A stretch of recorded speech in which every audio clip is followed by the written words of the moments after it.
ദിവസത്തിന്റെ ദൈർഘ്യം കൂടിയാൽ, സൂര്യപ്രകാശം കൂടിക്കഴിഞ്ഞാൽ അവിടെ ചൂട് കൂടും. ചൂട് കൂടുന്ന കാലാവസ്ഥയാണ് നമ്മൾ എന്ത് പറയാ, സമ്മർ എന്ന് പറയാ. ഇത് ശരിയാണ്. Okay, identify the pair which is correctly matched. Correctly match ആയിട്ടുള്ളത് ഐഡന്റിഫൈ ചെയ്യാനാണ് ചോദിച്ചേക്കുന്നത്. ഓക്കെ, അപ്പോൾ ഈ ക്വസ്റ്റ്യനിൽ ലോജിക്ക് ഉപയോഗിക്കാനുള്ള ചാൻസ് പകുതിയാണ്.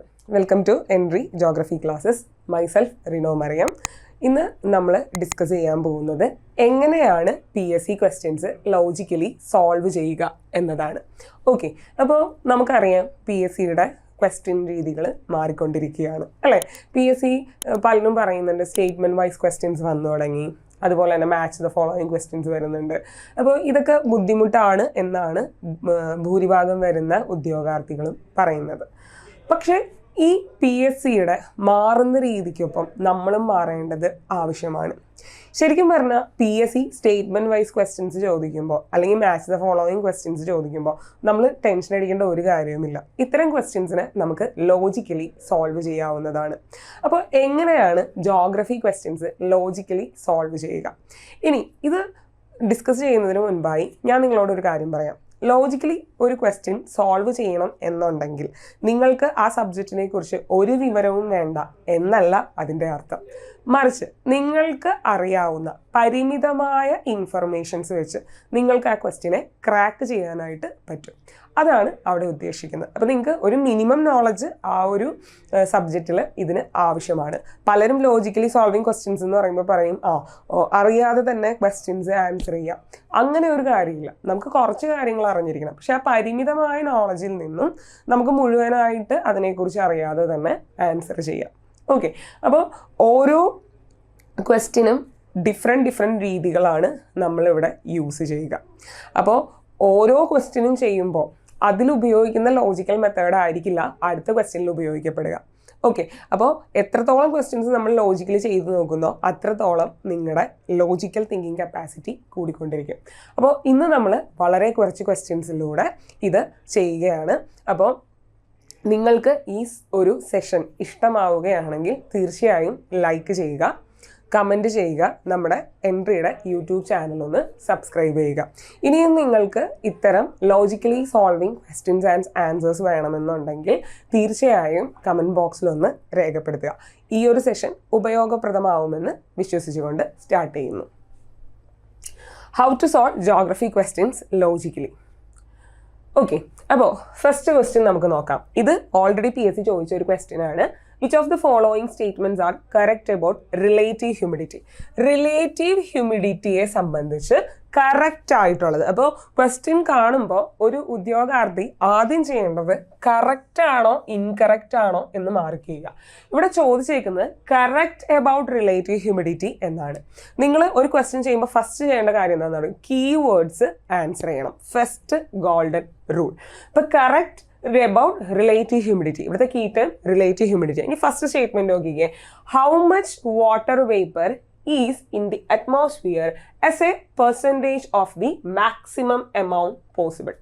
അതായത് ഇവിടെ പറഞ്ഞേക്കുന്നത് അറ്റ്മോസ്ഫിയറിൽ എത്ര പെർസെൻറ്റേജ് വാട്ടർ വേപ്പർ ഉണ്ട് with comparing to its full capacity. അതായത് ഒരു എയർ കോളത്തിൻ്റെ മുഴുവൻ കപ്പാസിറ്റിയുമായി കമ്പയർ ചെയ്യുമ്പോൾ എത്ര പെർസെൻറ്റേജ് വാട്ടർ വേപ്പർ പ്രസൻ്റ് ആയിട്ടുണ്ട്, അതാണ് റിലേറ്റീവ് ഹ്യൂമിഡിറ്റി എന്നാണ് ഫസ്റ്റ് സ്റ്റേറ്റ്മെൻറ്റിൽ പറയുന്നത്. അപ്പോൾ ഇവിടെ ഒരു കീവേഡിൽ റിലേറ്റീവ് ഹ്യൂമിഡിറ്റി, റിലേറ്റീവ് എന്നാണ് തന്നിരിക്കുന്നത്. ആ പദത്തിൽ തന്നെ അതിൻ്റെ ആൻസർ ഉണ്ട്. റിലേറ്റീവ് എന്ന് പറഞ്ഞാൽ എന്താ? കമ്പാരിസൺ ആണ്. ഒരു സംഭവവും മറ്റൊരു സംഭവമുള്ള കമ്പാരിസൺ. ഇപ്പോൾ ഫസ്റ്റ് സ്റ്റേറ്റ്മെൻറ്റ് നോക്കിക്കേ, അതിലൊരു കമ്പാരിസൺ തന്നെയല്ലേ പറയുന്നത്. ഒരു എയർ കോളത്തിൻ്റെ ഫുൾ കപ്പാസിറ്റിയുമായി കമ്പയർ ചെയ്യുമ്പോൾ എത്രത്തോളം വാട്ടർ വേപ്പർ ഉണ്ട്. അപ്പോൾ ഈ ഒരു വേർഡിൻ്റെ സെൻസിബിൾ ആയിട്ടുള്ള ഒരു എക്സ്പ്ലനേഷനാണ് ഫസ്റ്റ് സ്റ്റേറ്റ്മെൻറ്റ്. അങ്ങനെയെങ്കിൽ ഈ സ്റ്റേറ്റ്മെൻറ്റ് ശരിയാണ്. ഓക്കെ, രണ്ടാമത്തെ സ്റ്റേറ്റ്മെൻറ്റ് നോക്കൂ. Low relative humidity indicates relatively dry atmospheric condition, while high relative humidity indicate relatively humid atmospheric condition. രണ്ടാമത്തെ സ്റ്റേറ്റ്മെൻറ്റ് നിങ്ങൾ പഠിച്ചില്ലെങ്കിലും നിങ്ങൾക്ക് ഇങ്ങനെ ആലോചിച്ചാൽ കിട്ടും. അതായത് റിലേറ്റീവ് ഹ്യൂമിഡിറ്റി കുറവാണെങ്കിൽ അത് കാണിക്കുന്നത് ഡ്രൈ അറ്റ്മോസ്ഫിയറിക് കണ്ടീഷൻ ആണ്. റിലേറ്റീവ് ഹ്യൂമിഡിറ്റി കൂടുതലാണെങ്കിൽ, അന്തരീക്ഷത്തിൽ ആർദ്രത കൂടുതലാണെങ്കിൽ അത് കാണിക്കുന്നത് അന്തരീക്ഷം ഈർപ്പമുള്ളതാണ് എന്നതാണ്. അപ്പൊ ഈ സ്റ്റേറ്റ്മെന്റ് എത്ര സിമ്പിൾ ആണ് അല്ലെ? അപ്പൊ ഈ സ്റ്റേറ്റ്മെന്റും ശരിയാണ്. ഇനി മൂന്നാമത്തെ സ്റ്റേറ്റ്മെന്റ് നോക്കിക്കേ. The relative humidity is high, അതായത് അന്തരീക്ഷത്തിലെ ആർദ്രത കൂടുതലാണെങ്കിൽ less water vapour evaporates from skin, നമ്മുടെ ശരീരത്തിൽ നിന്ന് കുറച്ച് വെള്ളം മാത്രമാണ് ബാഷ്പീകരിക്കപ്പെടുത്തുള്ളൂ. Because the surrounding atmosphere is already relatively moisture living the skin surface hotter. അപ്പോൾ പറയാണ് അന്തരീക്ഷത്തിൽ ഈ ആർദ്രത ഉണ്ടെങ്കിൽ നമ്മുടെ ശരീരത്തിൽ നിന്ന് കുറച്ച് വെള്ളമേ നഷ്ടപ്പെടത്തുള്ളൂ. അത് ശരിയല്ലേ? കാരണം എന്താ, അന്തരീക്ഷത്തിൽ ഓൾറെഡി ഈർപ്പമുണ്ട്. അപ്പം നമ്മുടെ ശരീരത്തിൽ നിന്ന് വാട്ടർ പുറത്തോട്ട് പോകേണ്ട കാര്യമില്ല. അപ്പോൾ ഈ സ്റ്റേറ്റ്മെന്റ് ശരിയാണ്. നമ്മുടെ സ്കിൻ സർഫസ് ഹോട്ടർ ആയിട്ട് തന്നെ നമുക്ക് ഫീൽ ചെയ്യും. അപ്പോൾ ഈ 3 സ്റ്റേറ്റ്മെന്റ്സും കറക്റ്റ് ആണ്. ഈ സ്റ്റേറ്റ്മെന്റ് കണ്ട് പേടിച്ച് ആൻസർ ചെയ്യാത്ത ഒരുപാട് കുട്ടികളുണ്ട്. അപ്പോൾ നിങ്ങൾ സ്റ്റേറ്റ്മെന്റ് ക്വസ്റ്റ്യൻ കാണുമ്പോൾ പേടിക്കേണ്ട കാര്യമില്ല. നിങ്ങൾക്ക് അറിയാവുന്ന ലോജിക് അപ്ലൈ ചെയ്താൽ മതി. അപ്പോൾ ഇതിന്റെ ആൻസർ എന്തായിരിക്കും? നമ്മളോട് കറക്റ്റ് കണ്ടുപിടിക്കാനാണ് പറഞ്ഞത്. Option D all of the above ആണ് ആൻസർ. അപ്പോൾ ഇനി സ്റ്റേറ്റ്മെന്റ് ക്വസ്റ്റ്യൻ കണ്ടാൽ നിങ്ങൾ പേടിക്കേണ്ട കാര്യമില്ല. സ്റ്റേറ്റ്മെന്റ് ക്വസ്റ്റ്യൻ കാണുമ്പോൾ നിങ്ങളത് വായിച്ച് അതിൻ്റെ അർത്ഥം മനസ്സിലാക്കുക.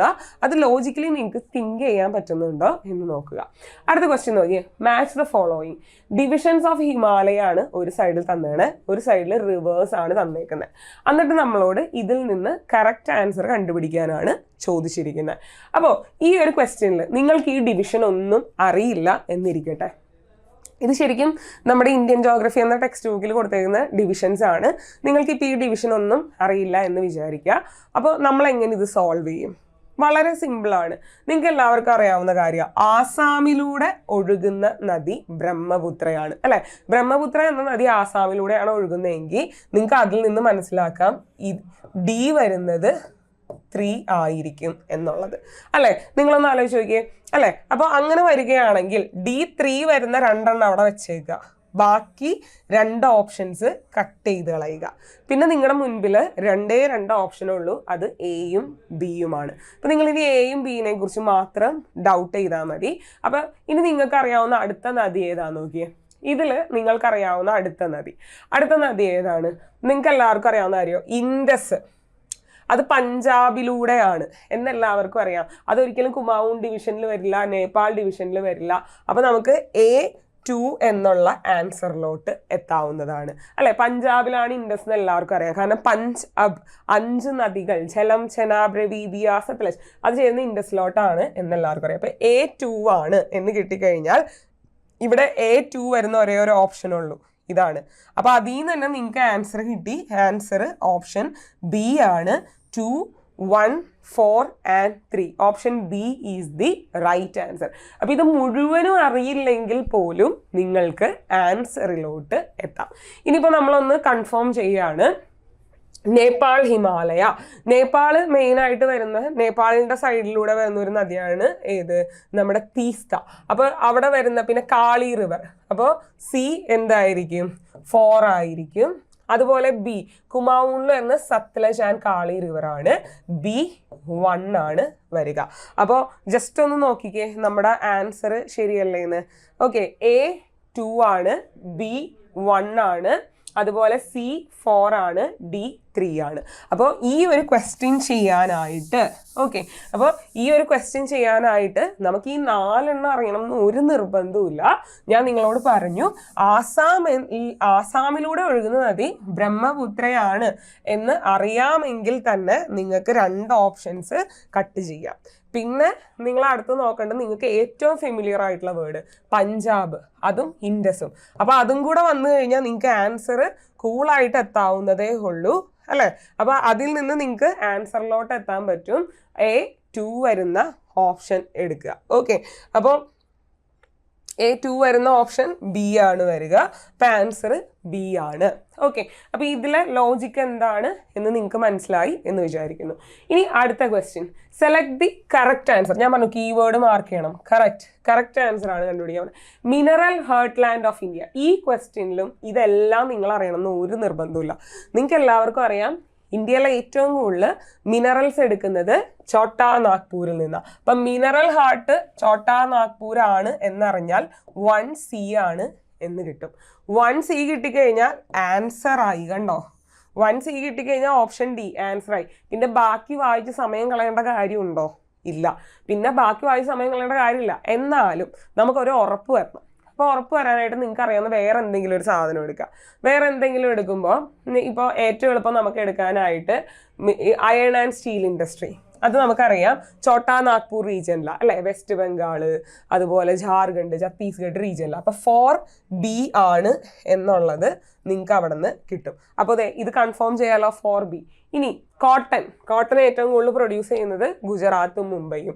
അപ്പോൾ അതിൽ നിന്ന് നിങ്ങൾക്ക് കിട്ടും 3A ആണ് എന്നുള്ളത്. ഓക്കെ, സിർക്കോണിയം മിക്കവാറും കേട്ട് പരിചയം ഉണ്ടാവില്ല. അപ്പോൾ അത് 2D ആണ് വരിക. ഓക്കെ, അപ്പോൾ ആൻസർ ഇത് തന്നെയാണ്. പക്ഷേ ഞാൻ പറഞ്ഞു എല്ലാ ഓപ്ഷൻസും കിട്ടിയില്ലെങ്കിലും നിങ്ങൾക്ക് സുഗമമായിട്ട് ആൻസറിലോട്ട് വരാം. എങ്ങനെയാണ് ആൻസറിലോട്ട് വരുന്നത്?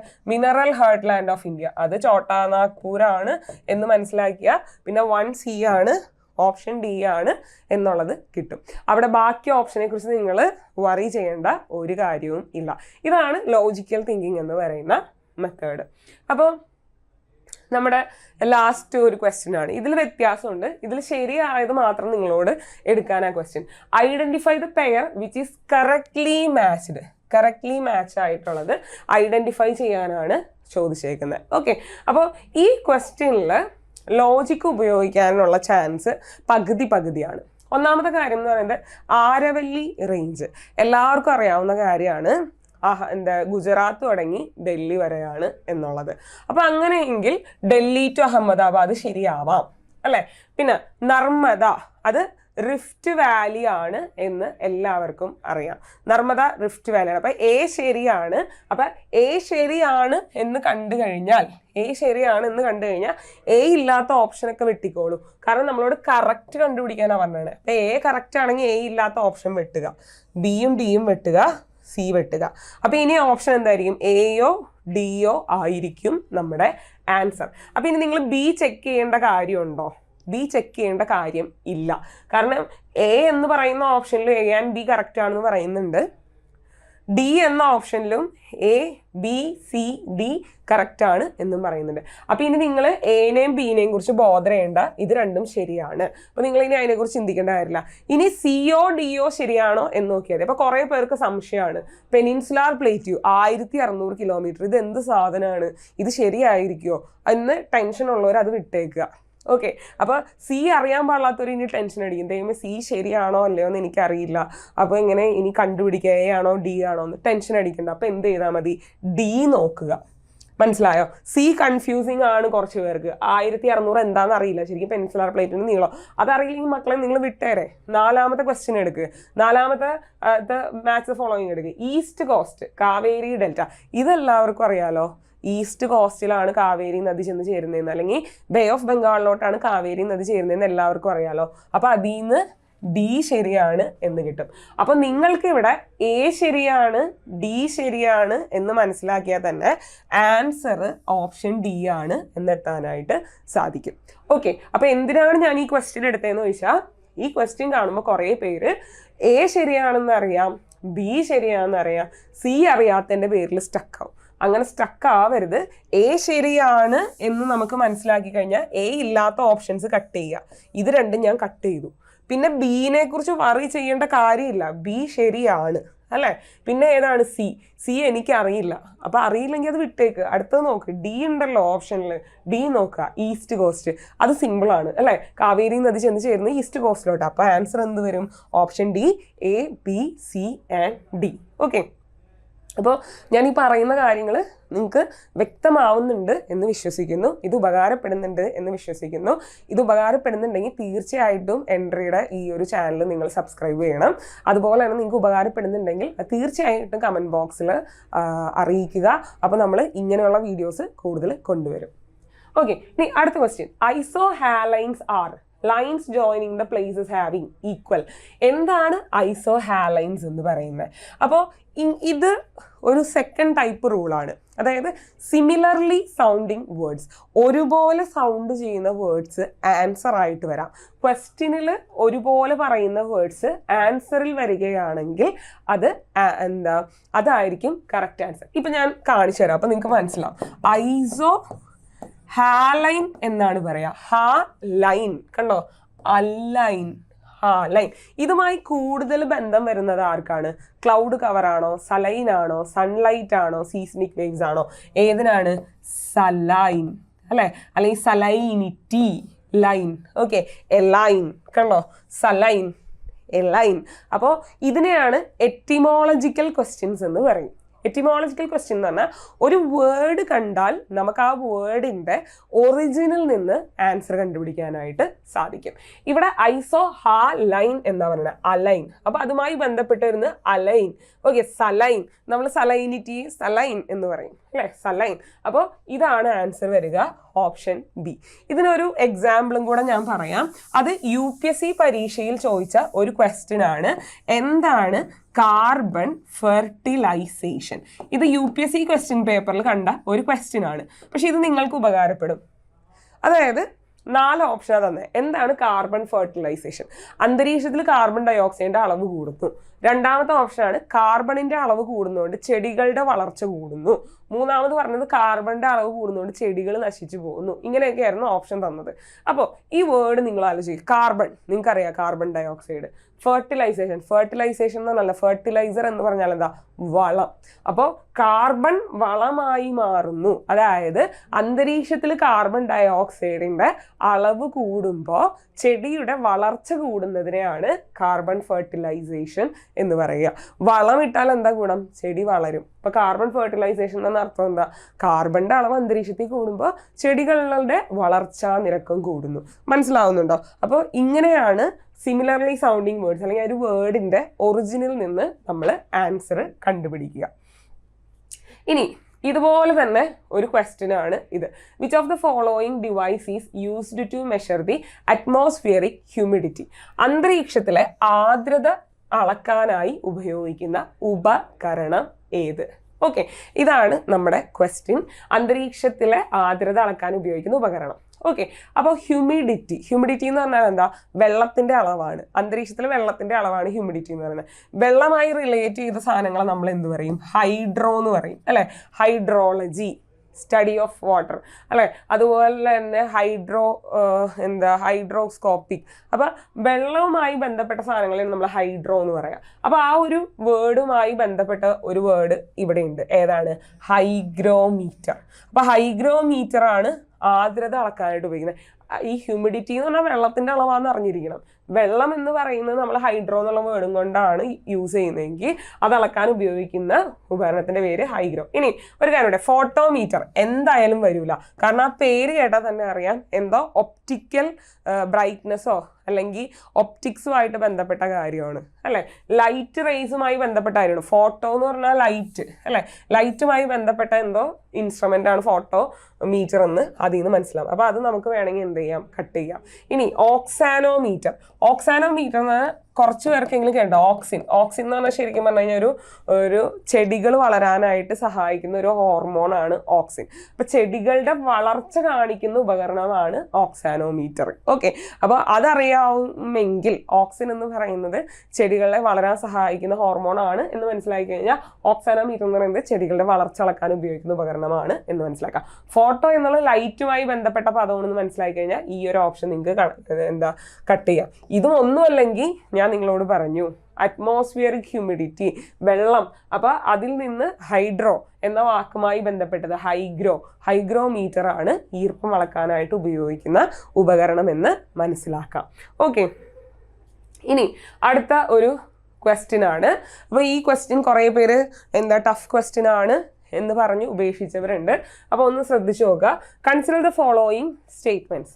വെസ്റ്റേർലീസ് are more powerful and aggressive in southern hemisphere. ഇവിടെ പറയുന്നത് പശ്ചിമവാദങ്ങൾ എന്ന് പറയുന്നത് കൂടുതൽ ശക്തമായിട്ടാണ് വീശുന്നത്. എവിടെ? സദേൺ ഹെമിസ്ഫിയറിൽ, ദക്ഷിണാർദ്ധഗോളത്തിൽ. എന്നിട്ട് രണ്ടാമത്തെ സ്റ്റേറ്റ്മെന്റ് നോക്കിയേ, westerlies in southern hemisphere blows through friction free surface of oceans. അതായത് പശ്ചിമവാദങ്ങൾ ദക്ഷിണാർദ്ധഗോളത്തിലൂടെ വീശുമ്പോൾ അത് ഘർഷണമില്ലാതെയാണ് ഓഷ്യന്റെ മുകളിലൂടെ മൂവ് ചെയ്യുന്നത്, ഘർഷണമില്ലാതെയാണ് സമുദ്രോപരിതലത്തിലൂടെ മൂവ് ചെയ്യുന്നത്. അപ്പോൾ ഈ സ്റ്റേറ്റ്മെന്റ്സ് നോക്കിക്കഴിഞ്ഞാൽ നിങ്ങൾക്ക് ഇതിനൊരു ലോജിക്ക് കിട്ടും. എന്താണെന്നറിയാമോ? ഒന്നാമത്തെ സ്റ്റേറ്റ്മെന്റിൽ പറയുന്നു പശ്ചിമവാദങ്ങൾ അല്ലെങ്കിൽ വെസ്റ്റേർലീസ് പവർഫുള്ളാണ് ദക്ഷിണാർദ്ധഗോളത്തിൽ എന്ന് പറയുന്നു. രണ്ടാമത്തെ സ്റ്റേറ്റ്മെന്റിൽ നോക്കിയേ, അവർ പവർഫുൾ ആവാനുള്ള കാരണം ഫ്രിക്ഷൻ ഇല്ലാത്തത് കൊണ്ടാണ്, അവിടെ സമുദ്രത്തിന്റെ മുകളിൽ ഫ്രിക്ഷൻ ഇല്ലാത്തത് കൊണ്ടാണ് എന്ന് പറയുന്നു. അപ്പൊ നിങ്ങൾക്ക് ഇവിടെ കാറ്റിന്റെ വേഗത എപ്പോഴാണ് കുറയുന്നത് എന്ന് കുറേ പേർക്കെങ്കിലും അറിയാൻ പറ്റും. ഘർഷണം കുറയുമ്പോൾ മൂവ് ചെയ്യുന്ന ഒബ്ജക്ട്സിന് എന്ത് കുറയും? സ്പീഡ് കൂടും. ഘർഷണം കുറഞ്ഞാൽ മൂവ് ചെയ്യുന്ന ഒബ്ജക്റ്റിന്റെ സ്പീഡ് കൂടും. അപ്പൊ ഇവിടെ അത് തന്നെയല്ലേ പറഞ്ഞേക്കണേ. അതായത് സദേൺ ഹെമിസ്ഫിയറിൽ ഇവർ പവർഫുള്ളാണ്, എന്നിട്ട് രണ്ടാമത്തെ സ്റ്റേറ്റ്മെന്റിൽ പറയുകയാണ് പവർഫുൾ ആവാൻ കാരണം ഘർഷണമില്ലാത്ത സമുദ്രോപരിതലത്തിലൂടെ മൂവ് ചെയ്യുന്നത് കൊണ്ടാണ്. അപ്പോൾ ഈ ഫസ്റ്റ് സ്റ്റേറ്റ്മെന്റും സെക്കൻഡ് സ്റ്റേറ്റ്മെന്റും ശരിയാണ്. ഫസ്റ്റ് സ്റ്റേറ്റ്മെന്റ് എക്സ്പ്ലനേഷൻ ആണ് ഇവിടെ സെക്കൻഡ് സ്റ്റേറ്റ്മെന്റ്. അപ്പോൾ നിങ്ങൾക്ക് ഇവിടെ ഈ സ്റ്റേറ്റ്മെന്റിന് ഇത് ഫോളോ ചെയ്യുന്നു എന്ന് കണ്ടു കഴിഞ്ഞു കഴിഞ്ഞാൽ അതിന്റെ ആൻസർ എന്തായിരിക്കും? Both statements are correct and statement B explains the statement A. അപ്പോൾ ഓപ്ഷൻ ഡി ആണ് ഇവിടെ ആൻസർ തരിക. അപ്പോൾ ആദ്യത്തെ സ്റ്റേറ്റ്മെന്റ് ശരിയോ തെറ്റോ എന്ന് അറിയാതെ ഇങ്ങനെ നിൽക്കുകയാണെങ്കിൽ രണ്ടാമത്തെ സ്റ്റേറ്റ്മെന്റ് വായിക്കുമ്പോൾ മനസ്സിലാവും ആദ്യത്തെ സ്റ്റേറ്റ്മെന്റ് ശരിയാണ് എന്നുള്ളത്. അപ്പൊ ഇത്തരം ക്വസ്റ്റ്യൻസ് വിട്ട് കളയരുത്. ഓക്കെ, ഇനി അടുത്തൊരു ക്വസ്റ്റ്യൻ ആണ്. ഓക്കെ, ഈ ഒരു ക്വസ്റ്റ്യൻ്റെ ആൻസർ നിങ്ങളുടെ നിത്യജീവിതത്തിൽ നിന്ന് ആൻസറിലോട്ട് എത്താൻ സഹായിക്കുന്ന ഒന്നാണ്. അതായത് നിത്യജീവിതത്തിൽ നമ്മളെല്ലാവരും റിമോട്ട് ഉപയോഗിക്കുന്നുണ്ട്. അപ്പോൾ റിമോട്ട് സെൻസിങ് എന്താണ് എന്നറിയാത്തവർ നിങ്ങൾക്ക് സിമിലർ ആയിട്ടുള്ള ശബ്ദം റിമോട്ട് എന്താണ് എന്ന് ഓർത്താൽ മതി.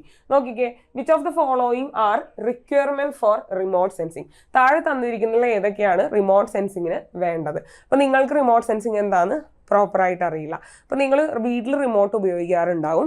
എന്തിനു വേണ്ടി? TV കൺട്രോൾ ചെയ്യാനായിട്ട്. അപ്പോൾ ഓർത്താൽ മതി, റേഡിയേഷൻ ബൈ എനർജി സോഴ്സ്. നിങ്ങൾ റിമോട്ടിൽ ഞെക്കുമ്പോൾ ഒരു ലൈറ്റ് അവിടെ നിന്ന് എമിറ്റ് ചെയ്യുന്നത് നിങ്ങൾ കണ്ടിട്ടുണ്ടാവും. റിമോട്ടിൻ്റെ അറ്റത്ത് ഒരു ചെറിയൊരു ബൾബ് ഉണ്ടാവും, LED അല്ലേ? അപ്പോൾ അവിടെ റേഡിയേഷൻ ഉണ്ടാവും എനർജി സോഴ്സിൽ നിന്ന്. അപ്പോൾ ഇത് ശരിയല്ലേ?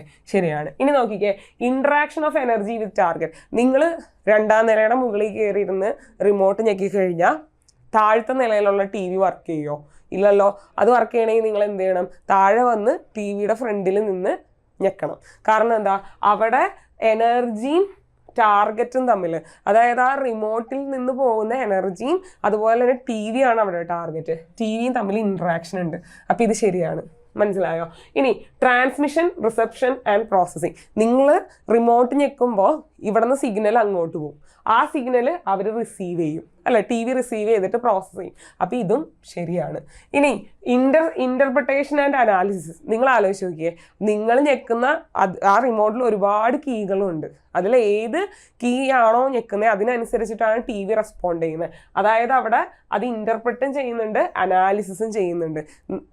എല്ലാ കീ ഞെക്കുമ്പോൾ ഒരുപോലെയാണോ TV പ്രവർത്തിക്കുന്നത്? അല്ലല്ലോ.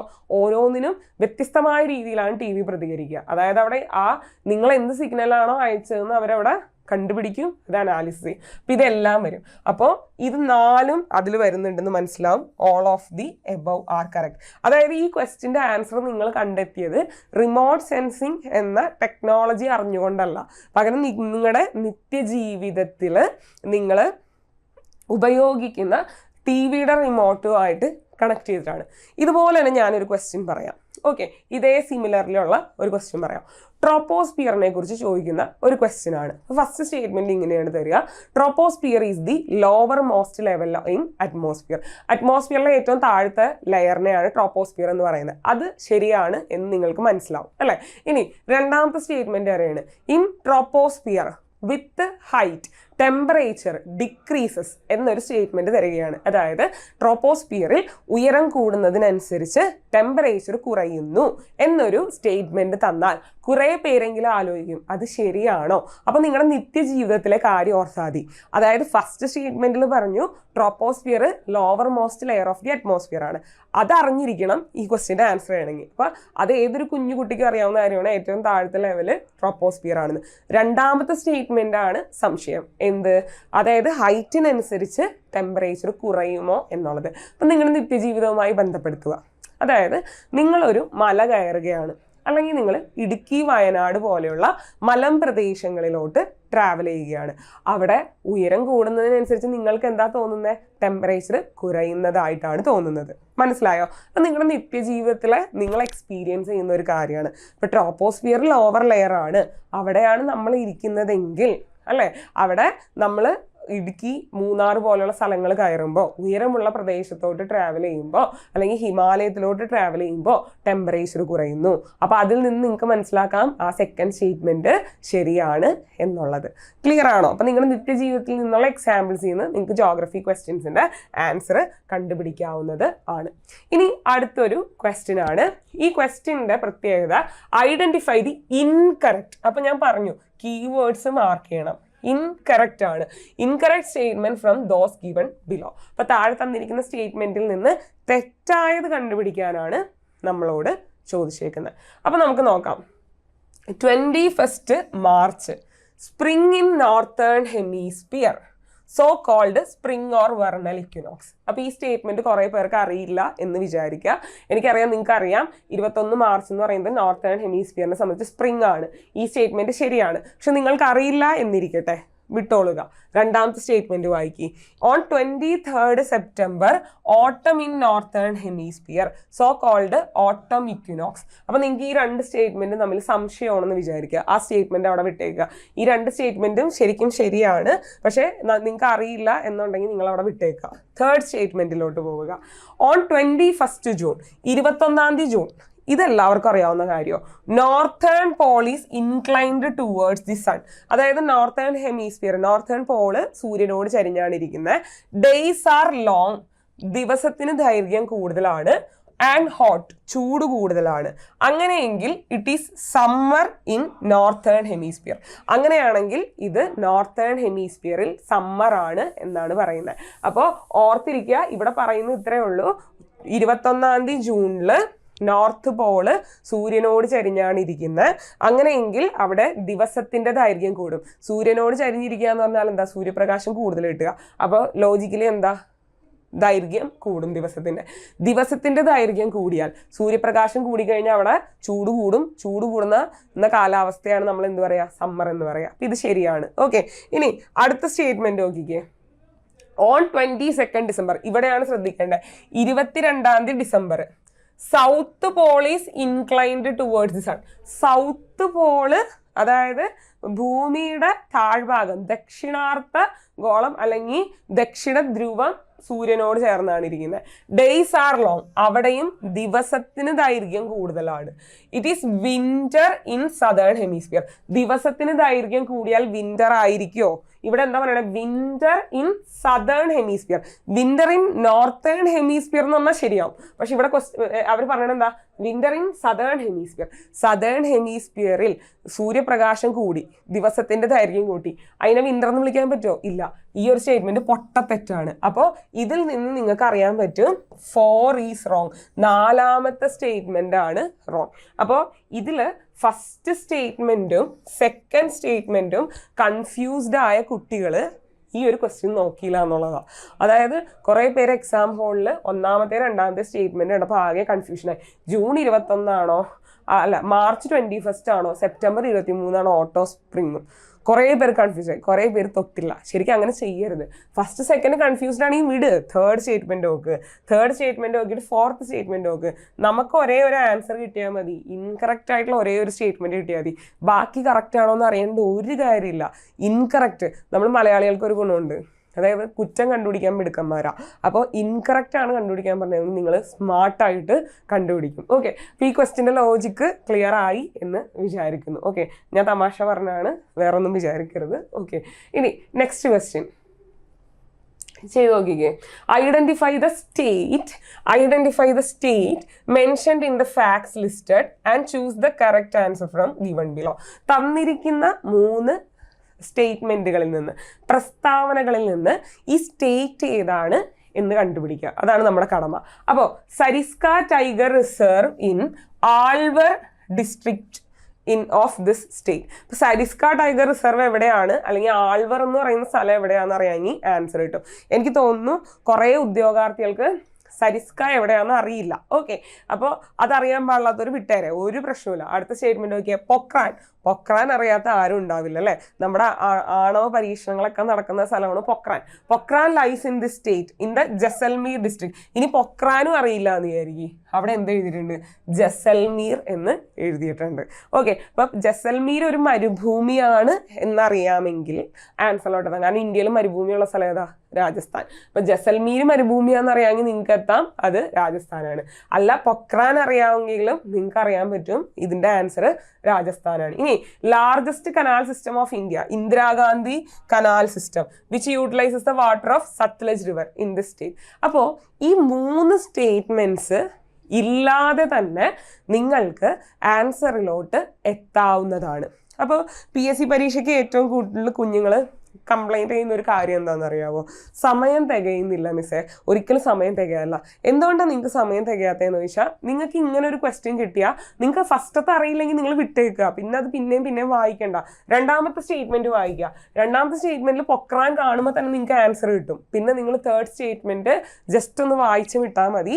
അതിൻ്റെ ഉള്ളിൽ ഒരുപാട് സമയം കളയരുത്. ഇപ്പം ടൈം മാനേജ്മെന്റ് നിങ്ങൾക്ക് ചെയ്യണം എന്നുണ്ടെങ്കിൽ നമ്മളിപ്പോൾ ഈ ട്രിക്സ് പറയുമ്പോൾ നിങ്ങൾക്ക് മനസ്സിലാവുന്നുണ്ട്, ഒരെണ്ണം അറിയാമെങ്കിൽ ആൻസറിലോട്ട് എത്താം. അപ്പോൾ ബാക്കിയുള്ളത് ചുമ്മാ വായിച്ചു വിട്ടാൽ മതി. അതിൻ്റെ പുറകിൽ ഒരുപാട് സമയം കളയരുത്. ഇപ്പോൾ എന്താ സംഭവിക്കാന്നറിയോ, ഈ ഫസ്റ്റ് സ്റ്റേറ്റ്മെന്റ് 1, 2, 3 തവണ എക്സാം ഹോളിൽ വായിച്ച കുട്ടികളുണ്ടാവും. അതിൻ്റെ ഒരു ആവശ്യമില്ല. ഫസ്റ്റ് സ്റ്റേറ്റ്മെന്റ് ഒരു തവണ വായിക്കുക, കിട്ടിയില്ലേ സെക്കൻഡ് സ്റ്റേറ്റ്മെന്റിലോട്ട് പോവുക. അപ്പോൾ സെക്കൻഡ് സ്റ്റേറ്റ്മെന്റിൽ ആൻസർ കിട്ടുമായിരിക്കും. ഇനി കിട്ടിയില്ലെങ്കിൽ തേർഡ് സ്റ്റേറ്റ്മെന്റിലോട്ട് പോവുക. എന്നിട്ടും കിട്ടിയില്ലെങ്കിൽ മാത്രമേ ഒരു സെക്കൻഡ് റീഡിങ്ങിന്റെ കാര്യമുള്ളൂ. അപ്പോൾ നിങ്ങളുടെ ടൈം മാനേജ്മെന്റ് അവിടെ കൃത്യമായി നടക്കും. അപ്പോൾ ഇതിന്റെ ആൻസർ എന്താ പറഞ്ഞേ, ഒന്ന് കമന്റ് ചെയ്തേ. ഗുജറാത്ത്, ഉത്തർപ്രദേശ്, രാജസ്ഥാൻ, പഞ്ചാബ് ഏതാണ് വരിക? രാജസ്ഥാനാണ് വരിക. അപ്പൊ ഇതേപോലെ തന്നെ ക്വസ്റ്റ്യൻ ഉണ്ടായിരുന്നു സ്ട്രാറ്റോസ്ഫിയറിനെ കുറിച്ച്. 2 സ്റ്റേറ്റ്മെന്റ് എന്ന് ഒരു ക്വസ്റ്റ്യൻ ചോദിച്ചിട്ടുണ്ടായിരുന്നു. അപ്പോൾ അതിൻ്റെ ഉള്ളിൽ ഓസോൺ എന്നുള്ളത് കണ്ട കുട്ടികൾക്ക് അതിൻ്റെ ആൻസർ കിട്ടിയിട്ടുണ്ടാവും. ഓക്കെ, അതുപോലെ തന്നെ നമ്മളിപ്പോൾ രാജസ്ഥാൻ ചെയ്തതുപോലെ തന്നെ അടുത്തൊരു ക്വസ്റ്റ്യൻ ആണ്. നോക്കിക്കേ, 3 സ്റ്റേറ്റ്മെന്റ്. ഇതിൽ ഏതെങ്കിലും ഒരു സ്റ്റേറ്റ്മെന്റിന്റെ ആൻസർ അറിയാമെന്നുണ്ടെങ്കിൽ നിങ്ങൾക്ക് ആൻസറിലോട്ട് എത്താം. The facts mentioned below are about a peninsular river system in India. താഴെ തന്നിരിക്കുന്ന പ്രസ്താവനകൾ ഒരു പെനിൻസുലാർ നദിയെക്കുറിച്ചാണ്. Identify the correct one from the choices given below. അതിൽ നിന്ന് ഈ സ്റ്റേറ്റ്മെന്റിൽ നിന്ന് നദി ഏതാന്ന് തിരിച്ചറിയുക. It is the second largest peninsular river system in India. ഇപ്പൊ തന്നെ കുറെ പേർക്ക് കത്തിയിട്ടുണ്ടാവും second largest peninsular river system. അപ്പോൾ ഇതിൻ്റെ ഉള്ളിൽ ഗോദാവരി, കൃഷ്ണ, മഹാനദി, കാവേരി തന്നിട്ടുണ്ട്. സെക്കൻഡ് ലാർജസ്റ്റ് എന്ന് പറയുമ്പോൾ തന്നെ കുറെ പേർക്ക് ഗോദാവരിനെ കട്ട് ചെയ്യാൻ പറ്റും. കാരണം ഗോദാവരിയാണ് ലാർജസ്റ്റ് പെനിൻസുലാർ റിവർ എന്ന് എല്ലാവർക്കും അറിയാം. അപ്പൊ അത് വെട്ടി. ഇനി ഇറ്റ് റൈസസ്, ഇപ്പൊ സെക്കൻഡ് ലാർജസ്റ്റ് എന്ന് പറയുമ്പോൾ തന്നെ കുറെ കുട്ടികൾക്ക് ആൻസർ കിട്ടിയിട്ടുണ്ടാവും. അവിടെ നിൽക്കാം. കിട്ടാത്ത ആൾക്കാർ അടുത്ത സ്റ്റേറ്റ്മെന്റ് വായിക്കുക. It rises from spring near Mahabaleshwar. മഹാബലേശ്വറിൽ നിന്ന് ഉത്ഭവിക്കുന്ന നദി. അപ്പൊ കുറെ കുട്ടികൾക്ക് ആൻസർ കിട്ടിയിട്ടുണ്ടാവും. ഫസ്റ്റിൽ കിട്ടാത്ത ആൾക്കാർക്ക് സെക്കൻഡിൽ ആൻസർ കിട്ടിയിട്ടുണ്ടാവും. മഹാബലേശ്വറിൽ നിന്ന് ഉത്ഭവിക്കുന്ന നദി 1400 കിലോമീറ്റർ ലെങ്ത് ഉള്ള നദി. ഇനി അതും കിട്ടിയില്ലെങ്കിൽ മൂന്നാമത്തെ സ്റ്റേറ്റ്മെന്റിലോട്ട് വന്നാൽ മതി. Its major tributaries are Bhima and Tungabhadra. അപ്പൊ ഭീമനുമായി ബന്ധമുള്ള നദിയാണ് ഭീമ ആൻഡ് തുംഗഭദ്ര. അപ്പൊ അതിൽ നിന്ന് ആൻസർ കിട്ടിയ കുട്ടികൾ ഉണ്ടാവും. ദെൻ നാലാമത്തെ statement, it flows through Maharashtra, Karnataka and Andhra Pradesh. Okay, ഇത് ഒഴുകുന്നത് മഹാരാഷ്ട്ര, കർണാടക, ആന്ധ്രാപ്രദേശിലൂടെയാണ്. ഈ ഒരു സ്റ്റേറ്റ്മെന്റ് ടഫ് സ്റ്റേറ്റ്മെന്റാ. ഈ സ്റ്റേറ്റ്മെന്റിൽ നിന്ന് മാത്രമായിട്ട് നമുക്ക് ആൻസർ കിട്ടില്ല. അത് മനസ്സിലാക്കുക. നിങ്ങൾക്ക് ശരിക്കും ഒന്നില്ലെങ്കിൽ ഒന്നാമത്തെ സ്റ്റേറ്റ്മെന്റിൽ നിന്നോ അല്ലെങ്കിൽ രണ്ടാമത്തെ സ്റ്റേറ്റ്മെന്റിൽ നിന്നോ അതും അല്ലെങ്കിൽ മൂന്നാമത്തെ സ്റ്റേറ്റ്മെന്റിൽ നിന്നോ ഉത്തരം കിട്ടുന്നതാണ്. പിന്നെ ഇത് ഫുള്ളും വായിക്കണമെന്നില്ല. എവിടെ വെച്ചാണോ നിങ്ങൾക്ക് ആൻസർ കിട്ടുന്നത് അപ്പൊ തന്നെ നിങ്ങൾക്ക് ആൻസർ ചെയ്യാവുന്നതേ ഉള്ളൂ. ഏത് നദിയാണ് മഹാബലേശ്വരിൽ നിന്ന് ഉത്ഭവിക്കുന്നത്? കൃഷ്ണ അല്ലെ. കൃഷ്ണ റിവറാണ് മഹാബലേശ്വരിൽ നിന്ന് ഉത്ഭവിക്കുന്നത്. ഭീമ, തുംഗഭദ്ര, മാൽപ്രഭ, ഗദ്പ്രഭ ഈ നദികളെല്ലാം തന്നെ കൃഷ്ണ റിവറിന്റെ ട്രിബ്യൂട്ടറീസ് ആണ്. ഓക്കെ, അപ്പൊ കൃഷ്ണ റിവറാണ് ആൻസർ. ഈ ക്വസ്റ്റ്യനിലും സമയം നിങ്ങൾ കളയരുത്. സമയം നിങ്ങൾ ബാക്കിയുള്ള സബ്ജക്ട്സിന് വേണ്ടി യൂട്ടിലൈസ് ചെയ്യാവുന്നതാണ്. ഏതെങ്കിലും സ്റ്റേറ്റ്മെന്റിൽ നിന്ന് ആൻസർ കിട്ടിയിട്ടുണ്ടെങ്കിൽ ബാക്കി സ്റ്റേറ്റ്മെന്റിന്റെ പുറത്ത് സമയം കളയരുത്. ജസ്റ്റ് ഒന്ന് ഓടിച്ച് വായിച്ചു വിട്ടാൽ മതിയാവും. ഓക്കെ, അപ്പോൾ ഇത്രയും ക്വസ്റ്റ്യൻസ് ആണ് ഇന്ന് ഞാൻ ഡിസ്കസ് ചെയ്യാൻ ഉദ്ദേശിച്ചിരുന്നത്. ഇത്രയും ക്വസ്റ്റ്യൻസ് മാത്രമല്ല, കഴിഞ്ഞ ഒരു വർഷം PSC നടത്തിയ പരീക്ഷകളിൽ ജോഗ്രഫി ക്വസ്റ്റ്യൻസിൽ ഒരു 70% ക്വസ്റ്റ്യൻസും നിങ്ങൾക്ക് നിങ്ങളുടെ ലോജിക് ഉപയോഗിച്ച് ക്രാക്ക് ചെയ്യാവുന്നതേ ഉള്ളൂ. ഇങ്ങനെ പല ക്വസ്റ്റ്യൻസിനും പല ലോജിക്കാണ് ഉപയോഗിക്കേണ്ടത്. അപ്പോൾ നിങ്ങൾക്ക് ഈ ഒരു ക്ലാസ് ഇഷ്ടമായി, നിങ്ങൾക്കിത് ഉപകാരപ്പെടുന്നുണ്ട് എന്ന് തോന്നുന്നുണ്ടെങ്കിൽ തീർച്ചയായും സബ്സ്ക്രൈബ് ചെയ്യുക നമ്മുടെ എൻട്രിയുടെ ചാനൽ. അതുപോലെ തന്നെ കമൻറ്റ് സെക്ഷനിൽ രേഖപ്പെടുത്തുക. ഇനിയും ക്ലാസ്സുകൾ ആവശ്യമാണെങ്കിൽ അത് കമൻറ്റ് സെക്ഷനിൽ ഒന്ന് രേഖപ്പെടുത്തുക. അതുപോലെ ലൈക്ക് ചെയ്യുക. അപ്പോൾ താങ്ക് യു. നെക്സ്റ്റ് ക്ലാസ്സിൽ പുതിയൊരു ടോപ്പിക്കുമായിട്ട് കാണാം. അപ്പോൾ bye, take care. Thank U.